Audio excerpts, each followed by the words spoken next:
నేను ముఖ్యమంత్రిని అడుగుతున్నా, నీకు అసలు సిగ్గుందా?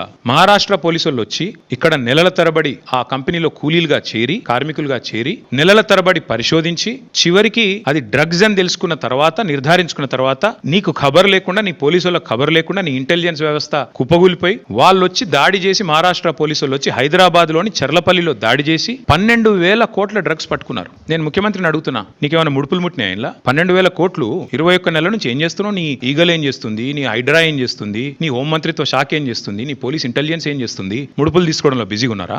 ఎట్లా హైదరాబాద్ లోని చెర్లపల్లిలో 12,000 కోట్లు, ఇది భారతదేశంలోనే రెండో అతిపెద్ద డ్రగ్స్ ఇప్పటిదాకా దొరికింది. ఇదివరకు ఒకసారి గుజరాత్ లో దొరికింది 21,000 కోట్లు, ఇప్పుడు రెండోసారి 12,000 కోట్లు. సిగ్గులేని విషయం ఏంటంటే, సిగ్గుపడాల్సిన విషయం ఏంటంటే, మన పోలీసులు ఖబర్ కూడా లేదు. మహారాష్ట్ర పోలీసులు వచ్చి దాడి చేసేదాకా మన పోలీసులు ఖబర్ కూడా లేదు. ముఖ్యమంత్రి గారికి ముడుపులు అందినాయి అనేది నా అనుమానం. అందుకే చూస్తున్నట్టు వేయండేమో, లేదా ముఖ్యమంత్రి బిజీగా ఉన్నాడేమో. ఏది ఎవడు రీట్వీట్ అవుతుండు వాని మీద కేసు పెట్టుర్రి, ఎవడు పోస్ట్ పెడుతుండే వాని అర్జెంట్ లోపలేయండి, లేదా గణేష్ కాడపోయి కొద్దిగా స్టంట్ కొట్టినట్టు చేద్దాం, అక్కడ కేసీఆర్ పాటలు బాగా పెడుతురు, పోలీసు వాళ్ళు డీజే బాక్సులు గుంజుకోవాలి, యాంప్లిఫైర్లు గుంజుకోవాలి. గదే పని ఏమున్నది ఇవాళ పోలీసులకు రాష్ట్రంలో పని? పాపం పోలీసుల బండ్లలో డీజిల్ దిక్కులేదు. మేము మమ్మల్ని అరెస్ట్ చేస్తుంటే హరీష్ రావు గారు అడిగినారు, ఏమైనా టీఏ వచ్చిందని అడిగారు. పాపం ఆయన నవ్వుతుండు పోలీసు ఆయన. డిఏ వచ్చినాదా, టీఏ వచ్చినాదా, మీ బండ్లలో డీజిల్ అని వస్తున్నాదా అంటే చెప్పలేకపోతున్నారు పోలీసు వాళ్ళు, నవ్వుతున్నారు. అట్లాంటి పరిస్థితి ఉన్నది వాళ్ళు. అందుకే ఈ రాష్ట్ర హోం మంత్రికే ముడుపులు అందినట్టుగా నాకైతే అనుమానం.